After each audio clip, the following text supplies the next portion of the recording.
Assalamu alaikum and hello again. Now we will start by chapter 7, Systems Life Cycle, and this is topic 1, which is the analysis. Some companies, when they require a new computer system or piece of software, pay development firms to do the work for them. Others have their own IT departments and undertake the work themselves. In either case, a new IT project will always begin with identifying exactly what the customer needs. The main objectives of the analysis are to examine the current way of working, known as a problem, and to explore what is needed for a new way of working, called the solution. People who perform the analysis are known as systems analysts. Every problem is unique, so no two analyses will ever be quite identical. There are, however, some processes that are commonly used at this stage. One involves interacting with people who use the system, as well as those who are paying for the system.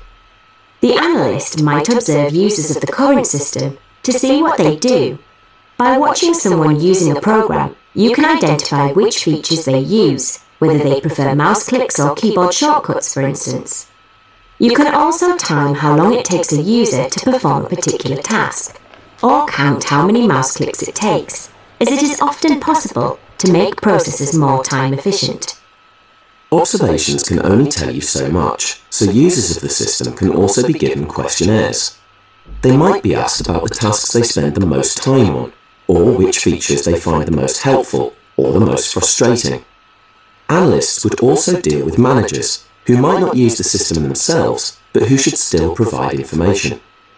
Managers would be able to answer questions about how much data the system needs to store, how many user accounts would be needed, and what any legal requirements might be. A systems analyst would typically use the current system themselves. They could time how long the computer takes to respond to each click, catalogue all of the features the current system has, and identify any strengths or weaknesses. In addition to this, the analyst would also study system documentation, such as instruction guides and technical manuals. Having studied the system and engaged with people who use it, the systems analyst would be able to explore the technical requirements of the new system. This phase will address both hardware and software. The analyst might examine how much disk space would be required, how fast an internet connection should be, and the requirements of an operating system.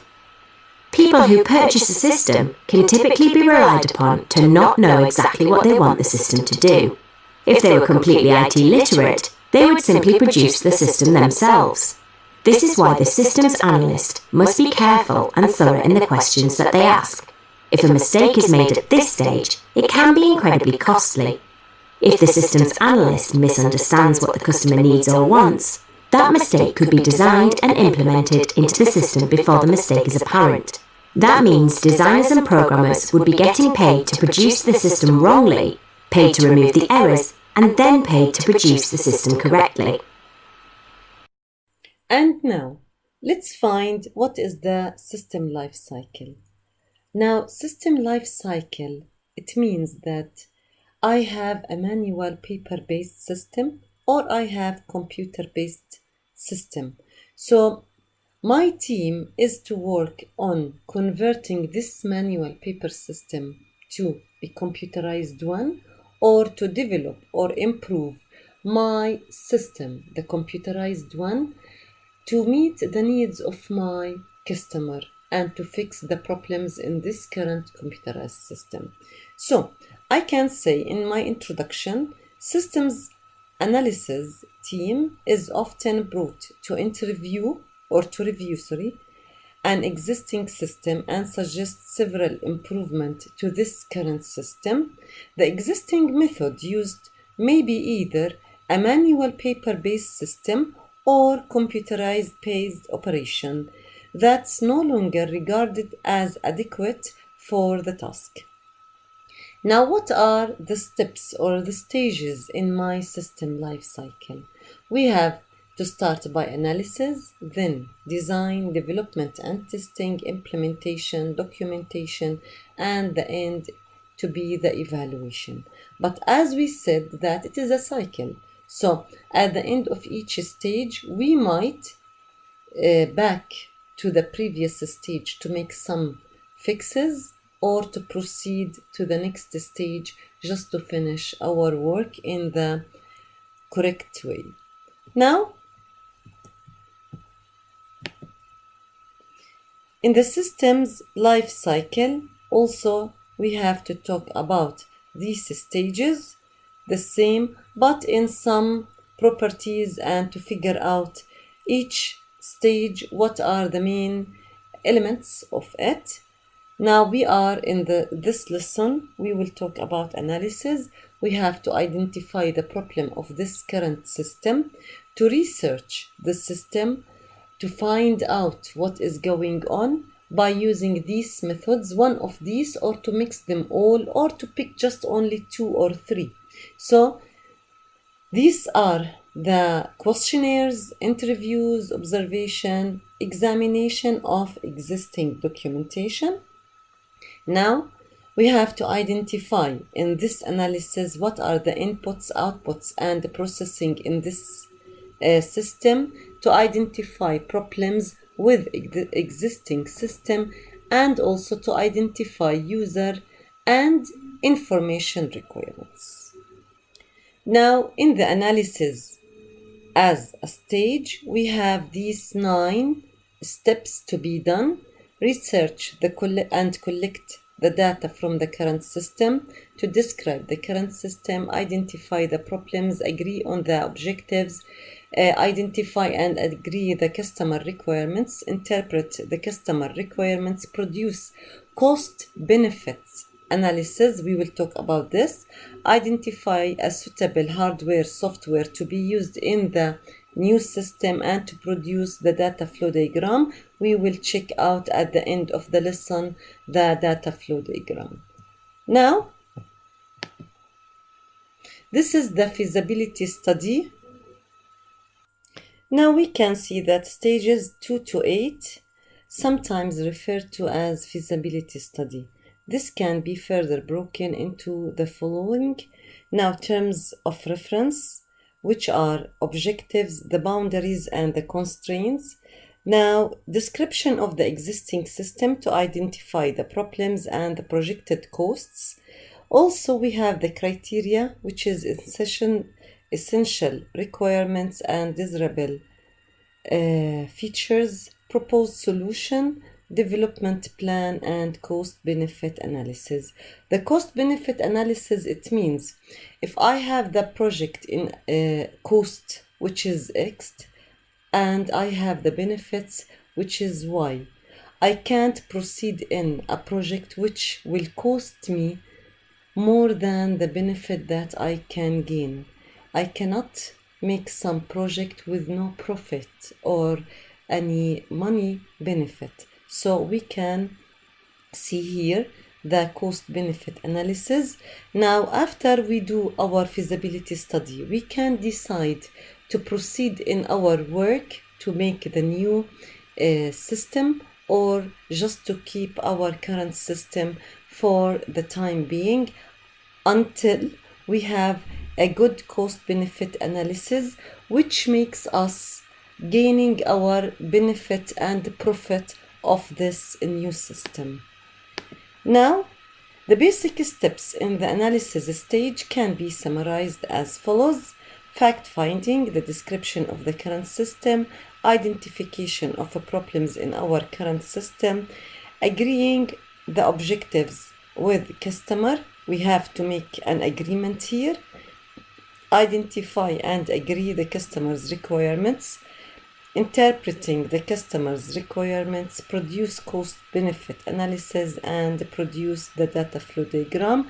We are repeating the same work, but just here to make us remember and understand what we are talking about in the analysis stage. Now we can find out that 4 methods used in fact-finding to find out where is the problem and how to fix this problem. We have these 4 methods: observation, questionnaires, interviews, and also looking at the existing paperwork. Now, these 4 methods, I can use just only one, or to mix many methods, and I can use the four methods in the same system. It's according to the systems analyst how they want to work on. Now, I have to find out the description for each method. What are the advantages and disadvantages of each method to decide which is the best method in this scenario. Now we have the observation. It's like you are monitoring, watching the system, the customers, the employees, how they are working live. You can just watch them using some CCTV cameras, or you can sit between them just to find out what are they doing. Now, the advantages that the analyst obtain reliable data. It is possible to get an overall view of the system, and it is relatively expensive method because I have to pay time and to pay some other watchers or observers to find out what is going on and to make the notes. Then I have to trace these notes. What are the disadvantages?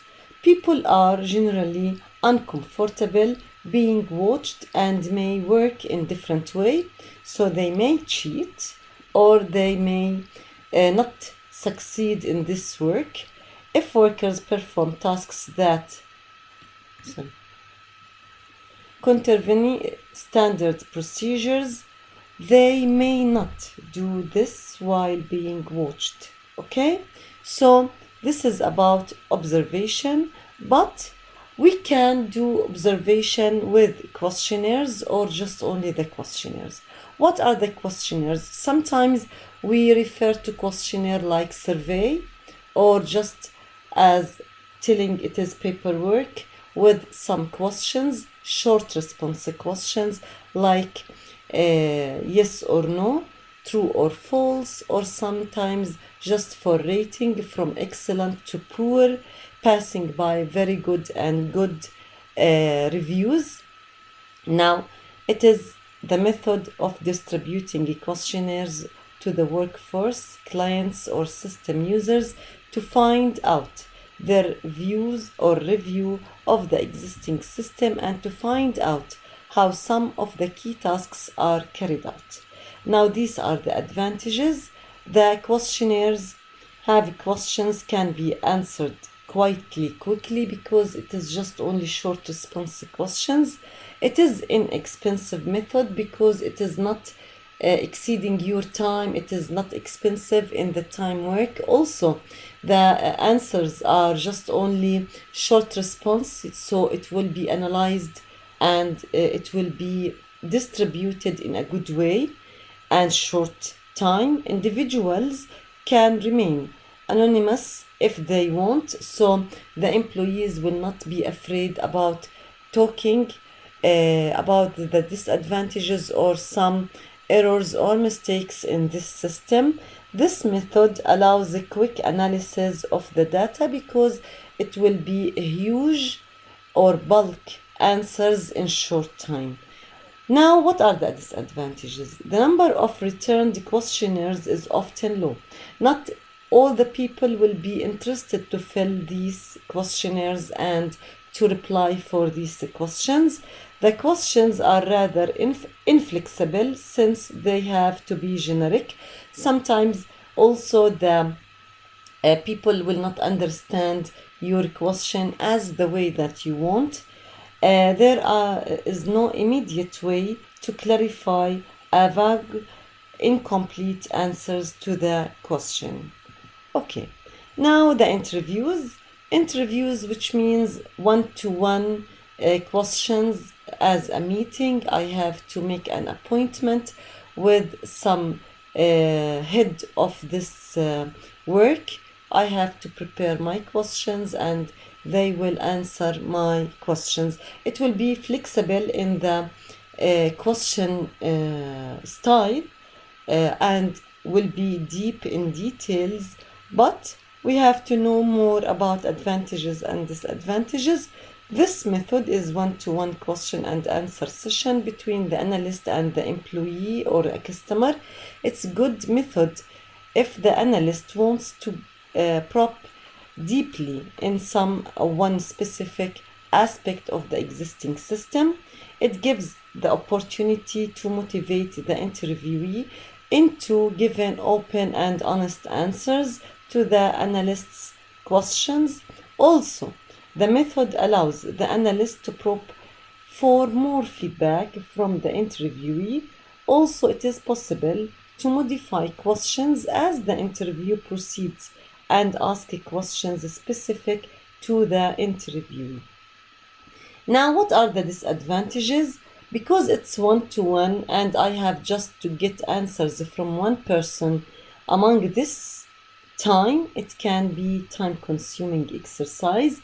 Not all people as interviewees have the enough time to spend with this analyst.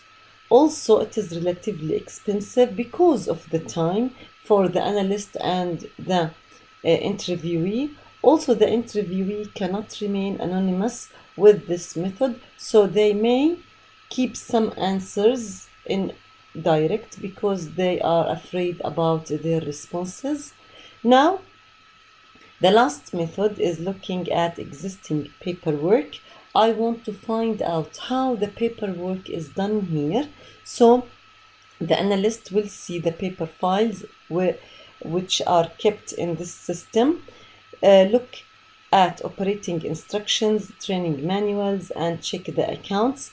It allows the analyst to get some idea about the scale of the problem, the memory size requirements, type of input-output devices needed. What are the input devices? Maybe they work on some keyboards or some numeric pads. They may use barcode readers, and something else. So by looking at the existing paperwork, it will help in this analysis. This method allows information to be obtained which was not possible by any of the other methods. Also, analysts can see for themselves how paper system operates, but the disadvantages, it is very time-consuming exercise because you are digging in the details.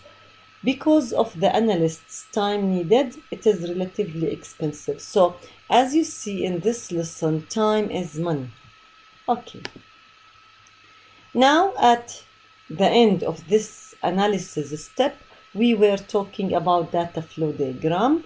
DFD, the data flow diagram, helps the analyst by showing the data flow, the input, output requirements, processing, and the types of data storage needed.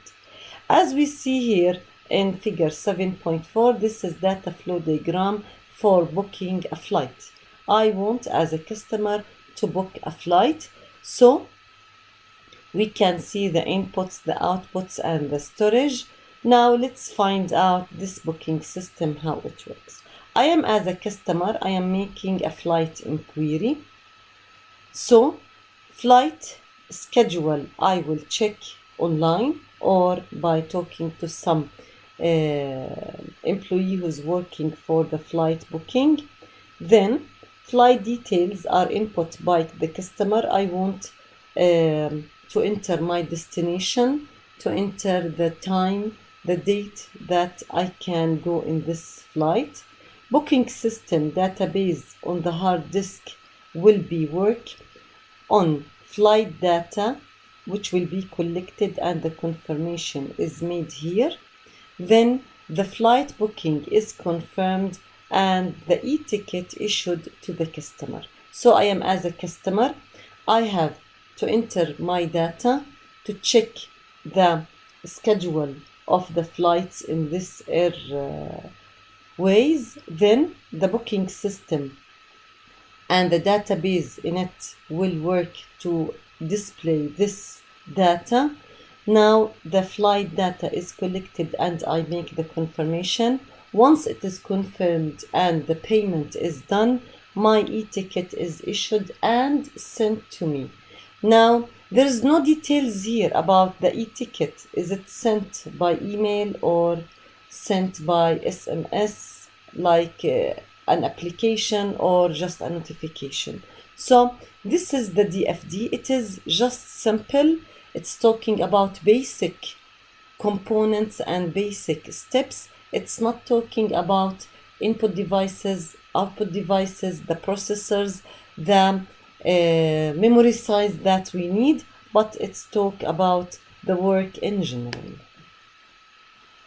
DFD is in general used to describe need to identify inputs, outputs, processing current, system, need to identify problems with the current system, need to identify the user and information requirements for the new system, system specifications, just to identify and justify suitable hardware for the new system and also the new software for the new system.